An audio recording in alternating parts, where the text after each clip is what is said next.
Hello everyone, I am Shefali, your accountancy teacher. I hope you all are doing well. I welcome you all in our accountancy class. So students, we were talking about change in profit sharing ratio among existing partners कि जब भी partners के बीच का profit sharing ratio change हो जाता है तो उस टाइम पर हमें क्या एडजस्टमेंट्स की रिक्वायरमेंट होती है। तो हमने बात की थी सेक्रीफाइस रेशो की, गेनिंग रेशो की, गुडविल के रिगार्डिंग हमने डिस्कस किया कि गुडविल क्या है, इसके क्या फीचर्स हैं, क्या फैक्टर इसे अफेक्ट करते हैं। नाउ द पॉइंट कम्स कि गुडविल को कैलकुलेट कैसे करें, क्योंकि अगर पार्टनर्स का प्रॉफिट शेयरिंग रेशो चेंज होगा तो जब भी हम उसके बाद अगर नया पार्टनर जो है वो एडमिट हो रहा है, उस वजह से प्रॉफिट शेयरिंग रेशो बदल रहा है पार्टनर्स के बीच, तो वो नया पार्टनर अपने हिस्से की गुडविल भी लेकर के आएगा और वो गुडविल का पैसा वो बाकी के पार्टनर्स को जो है वो कंट्रीब्यूट करेगा, बिकॉज वो पहले जो गुडविल आन की वो ओल्ड पार्टनर्स ने मिल के आन की, नया पार्टनर उसमें जो है वो बेनिफिट ले रहा है, वो उस बेनिफिट का हकदार है, तो उसके लिए उसे कुछ पे भी करना होगा।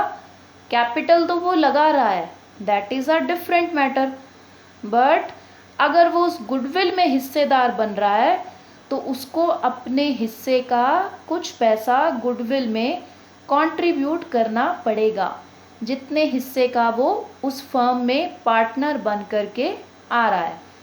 सेम बात अप्लाइज टू जो है वो रिटायरमेंट, कि अगर कोई पार्टनर रिटायर हो तो वो अपने हिस्से की गुडविल ले करके जाएगा। ओके, सो यहाँ बात आती है कि गुडविल का कैलकुलेशन कैसे करें। गुडविल तो है इंटेंजिबल एसेट। आपने अगर किसी का बिजनेस परचेज करना है तो परचेजर और सेलर के बीच जो भी म्यूचुअल एग्रीमेंट होगा उसके अकॉर्डिंग गुडविल का वैल्यू डिसाइड हो जाएगा। But now the point comes कि is there any method to calculate goodwill, कि क्या गुडविल को कैलकुलेट करने के लिए कोई तरीका, कोई फॉर्मूला है। Then yes, there are 3 main methods to calculate goodwill. One is average profit method, that is the most famous and most easiest method to calculate goodwill. Then the next comes super profit method, that is also very important, and capitalization method. So today we will talk about first one, average profit method. तो average, जैसे इसका नाम है average profit method, सो यहाँ हम profits की निकालने वाले हैं एवरेज। ये तो नाम से ही इसके क्लियर हो रहा है, एवरेज प्रॉफिट मेथड। तो प्रॉफिट्स की निकालेंगे एवरेज। कौन से प्रॉफिट्स? पास्ट ईयर के जो आपके पिछले कुछ सालों के प्रॉफिट्स हैं उनकी एवरेज निकालेंगे।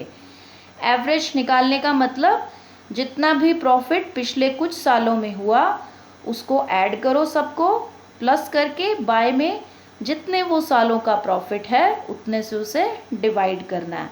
ऐसे ही निकालते हैं मैथ्स में एवरेज। सो कर क्यों रहे हैं ऐसा, फॉर्मूला वगैरह हर चीज़ हम आगे डिटेल में डिस्कस करेंगे। पहली बात ये है कि मैं ये पास्ट ईयर के प्रॉफिट की एवरेज निकाल क्यों रही हूँ, क्या लॉजिक है इसके पीछे। तो ये कहते हैं कि देखो जो गुडविल आपकी है उसकी वजह से आपके प्रॉफिट अच्छे हो रहे हैं, आपका अच्छा नाम है मार्केट में, इसी कारण आप अच्छा प्रॉफिट अर्न कर रहे हैं। ओके, तो पिछले कुछ सालों में आपने जो प्रॉफिट अर्न किया है वो ही आने वाले सालों में उतना ही प्रॉफिट होने की पॉसिबिलिटी है। तो एक एवरेज हमने निकाल ली कि पिछले 5 सालों में मैं जितना भी प्रॉफिट अर्न कर रहा हूँ उसी का ही एक एवरेज ही मैं आने वाले कुछ सालों में इस गुडविल की वजह से अर्न करूँगा। सो यहाँ इसीलिए हम पास्ट ईयर के प्रॉफिट को कंसीडर कर रहे हैं, क्योंकि उन्हें हम बेस मान रहे हैं कि वो ही प्रॉफिट हमें नेक्स्ट आने वाले कुछ सालों में होंगे। बिकॉज कोई इतना बिग चेंज तो आ नहीं जाएगा ना बिजनेस में, जब तक कोई हम बिजनेस में कोई और बिगर लेवल पे एफर्ट नहीं करते हैं। तो ऑलमोस्ट में थोड़ा बहुत डिफरेंस रहता है, बट लगभग वैसे ही प्रॉफिट हमें होंगे। तो जो गुडविल की वजह से पहले बेनिफिट होता है आ रहा है, हमें सेम बेनिफिट होगा। अब यहाँ पर अब बात आती है कि एवरेज प्रॉफिट मेथड से गुडविल निकालने का हमारे पास क्या फॉर्मूला रहता है। तो ये कहता है, इसका फॉर्मूला रहता है, आपने जो प्रॉफिट्स की एवरेज बनाई है वो मल्टीप्लाई करना है इसको number of years of purchase के साथ। अब ये number of years of purchase क्या है? एवरेज प्रॉफिट तो चलो हमें समझ में आ गया कि प्रॉफिट्स की एवरेज बनानी है। ये number of years of purchase का मतलब क्या है यहाँ पर, कि जो आपके ये एवरेज प्रॉफिट हैं वो आने वाले कितने सालों तक होने की पॉसिबिलिटी या संभावना आपको है, वो है numbers of years of purchase, कि इतने सालों तक ये वाले प्रॉफिट मुझे होंगे। क्योंकि बिजनेस एनवायरनमेंट बदलेगा, तो ये नहीं है ना कि लाइफ टाइम का हमने जो है वो एक पॉलिसी हो गई कि हर तो पूरी लाइफ ऐसे ही प्रॉफिट होते रहेंगे। कुछ सालों तक पॉसिबिलिटी होती है, फिर हमें लगता है कि बिजनेस एनवायरनमेंट बदलेगा, तो फिर हमें हमारी तरफ से भी कुछ और एफर्ट्स डालने पड़ेंगे। ठीक है, तो नंबर ऑफ ईयर्स क्या कहते हैं कि इतने सालों तक ये वाला एवरेज प्रॉफिट आपको होने का पॉसिबिलिटी है। अब बात आती है कि एवरेज प्रॉफिट निकालते हुए क्या क्या चीज़ों का ध्यान रखना है। तो आपको ध्यान रखना है कुछ चीज़ों का। एक तो है आपका एबनॉर्मल लॉस, एक है एबनॉर्मल गेन। अब एबनॉर्मल लॉस का मतलब कि वो बिजनेस की नॉर्मल एक्टिविटी से हुआ लॉस नहीं है, वो किसी एक्सीडेंट की वजह से हमें लॉस हुआ, तो वो लॉस एवरेज का पार्ट नहीं बनेगा। ओके, क्योंकि बिजनेस एक्टिविटीज़ की वजह से अगर आप फेलियर हो, आपको लॉस हो रहा है, तो वो लॉस कंसीडर होगा। एबनॉर्मली कोई एक्सीडेंट हो गया, बाढ़ आ गई, भूकंप आ गया, चोरी हो गई आपके माल की, आग लग गई आपकी फैक्ट्री में, तो इसका मतलब ये नहीं है कि आप बिजनेस एफिशिएंटली नहीं कर रहे थे, ये एबनॉर्मल लॉस है। तो एबनॉर्मल लॉस को आपने जो है वो क्या कर देना है, वापस से ऐड कर देना है, उसको लेस नहीं करना है। एबनॉर्मल तरीके से हुआ लॉस है। दूसरा वर्ड मैंने लिखा एबनॉर्मल गेन। एबनॉर्मल गेन का मतलब कि बिजनेस का कोई डेली रूटीन का गेन नहीं है, मतलब बिजनेस में आपने कुछ अच्छा नहीं किया कि जिससे आपको गेन हो जाए या प्रॉफिट हो जाए। बाय चांस या बाय लक आपको मिल गया ये गेन, कोई लॉटरी की वजह से, या कोई आपकी इन्वेस्टमेंट की वैल्यू बढ़ गई मार्केट में, कोई एसेट की वैल्यू बढ़ गई, कोई एसेट आपकी महंगे में आपने सेल कर दी। तो इस टाइप के ये बिजनेस एक्टिविटी से कमाया हुआ पैसा नहीं है। मतलब आप जिस चीज़ का बिजनेस करते हो, वो बिजनेस करके अगर आपको पैसा मिले तो प्रॉफिट, उसके अलावा कोई और तरीके से आपकी अर्निंग हो, देन इट्स एबनॉर्मल गेन। तो एबनॉर्मल गेन को नहीं लेते, नहीं लेने का मतलब इसको लेस कर देते हैं जब हम एवरेज निकालेंगे प्रॉफिट्स की।